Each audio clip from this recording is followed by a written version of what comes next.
yang dirahmati Allah Subhanahu wa taala. Dari tadi kita sebutkan jika ada soalan tuan-tuan dan puan-puan boleh bertanya, dan ada soalan yang masuk ke saya melalui grup Q&A. Ini berkaitan dengan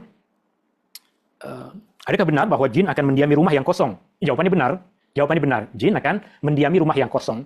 Apa maksud dari maklumat ini? Jin akan datang untuk mengganggu manusia, tapi dia tidak akan duduk di dalam rumah yang dihuni oleh manusia, sebab mereka tak selesa dengan manusia.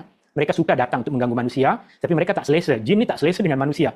Mereka yang derhaka akan datang untuk mengganggu manusia pada keadaan-keadaan tertentu. Mereka akan selesa jika rumah tersebut penuh dengan patung, jika rumah tersebut kotor dengan najis, jika rumah tersebut jauh dari mengingat Allah Subhanahu wa taala. Maka rumah yang kosong sudah tentu tidak disebut di dalamnya nama Allah, sudah tentu tidak dilakukan padanya amal kebaikan, maka mereka akan suka untuk duduk di tempat itu.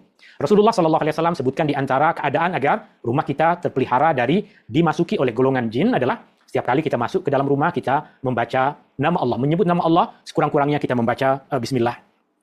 Kemudian, jika benar, bagaimana pula dengan bilik-bilik tidur yang kosong di dalam rumah kita? Keadaannya pun sama. Bilik yang kita biarkan kosong, dia akan menjadi tempat rehat mereka. Bilik yang kita biarkan kosong. Maka, apa yang perlu kita lakukan selepas anak-anak kita telah dewasa dan meninggalkan rumah? Bagaimana dengan bilik-bilik tersebut? Mudah. Caranya adalah sekali-sekala kita sholat sunnah di situ, sholat berjamaah di situ, baca Al-Quran di situ, atau sekurang-kurangnya masuk, baca doa, menyebut nama Allah Subhanahu wa taala agar jin tidak selesa untuk berada di tempat itu. Jika dibiarkan kosong, memang ia adalah tempat rehat yang sangat sesuai untuk mereka. Kemudian, kita digalakkan untuk membaca surah Al-Baqarah apabila menginapi atau masuk rumah baru. Tak mesti rumah baru, rumah, tempat di mana kita tinggal digalakkan untuk kita membaca surah Al-Baqarah.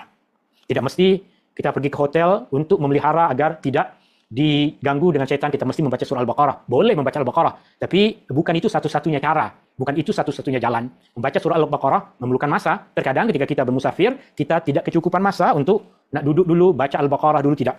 Maknanya, membaca Al-Baqarah tidak mesti rumah baru. Rumah tuan dan puan yang dah duduk di dalamnya 30 tahun, 40 tahun, 10 tahun, itu pun layak untuk kita sentiasa membaca Al-Quran, utamanya surah Al-Baqarah. Dan membaca surah Al-Baqarah di rumah, tak mesti satu duduk hatam.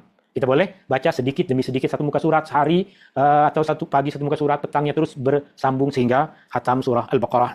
Adakah memadai jika kita memainkan bacaan surah Al-Baqarah daripada telefon bimbit di dalam bilik-bilik yang kosong tersebut?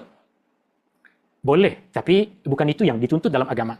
Jika soalannya adalah, jika dibandingkan antara senyap dengan bacaan surah Al-Baqarah melalui telepon bimbit, tentunya lebih utama memperdengarkan bacaan surah Al-Baqarah melalui telepon bimbit dibandingkan sepi kosong senyap. Itu keadaannya. Tapi jika tujuannya adalah agar Allah pelihara rumah kita daripada menjadi tempat berehat golongan jin, bukan surah Al-Baqarah sahaja yang boleh kita baca untuk mendapatkan keadaan tersebut, keadaan di mana Allah lindungi kita, rumah kita daripada menjadi tempat rehat RNR bagi golongan jin. Sebab zikir-zikir yang Nabi SAW galakkan untuk kita baca pagi dan petang, sebahagian besar di antara tujuannya adalah agar melindungi kita dari syaitan. Sehingga jika kita rasa tak sempat membaca surah Al-Baqarah, bacalah ayat kursi. Jika tak sempat membaca ayat kursi, bacalah surah Al-Falaq, bacalah surah An-Nas. Jika tak ada masa juga untuk baca surah An-Nas, bacalah A'udzubillahi minasyaitonirrajim. Sebutlah nama Allah, berlindunglah kepada Allah. Artinya, mesti kita melakukan sesuatu agar jin tidak selesa duduk di rumah kita. Caranya yang tadi kita sebutkan, jadikan tempat itu untuk sholat, meskipun anak dah tak duduk di situ, sekali-sekala kita sholat di situ. Sekali-sekala kita membaca Al-Quran di situ. Sekali-sekala kita membaca surah-surah lazim ataupun ayat-ayat lazim seperti ayat kursi di dalam bilik tersebut. Atau jika tidak, berlindunglah kepada Allah, bacalah A'udzubillahi minasyaitonirrajim, atau bacalah A'udzubikalimatillahi tammati min syarri ma khalaq. Itu semua bahagian-bahagian dari cara melindungi diri, ahli keluarga, dan tempat kediaman kita daripada menjadi tempat hunian, tempat tinggal bagi golongan jin. Maknanya, Al-Baqarah salah satunya. Al-Baqarah salah satu yang paling utama, tapi bukan satu-satunya. Banyak jalan yang lain yang Rasulullah SAW ajarkan yang lebih mudah untuk sebahagian dari kita mengamalkannya. Wallahu ta'ala a'la wa alam. Ini yang boleh saya kupas, ini yang boleh saya sampaikan dalam majlis ilmu kita di petang hari ini. Hadani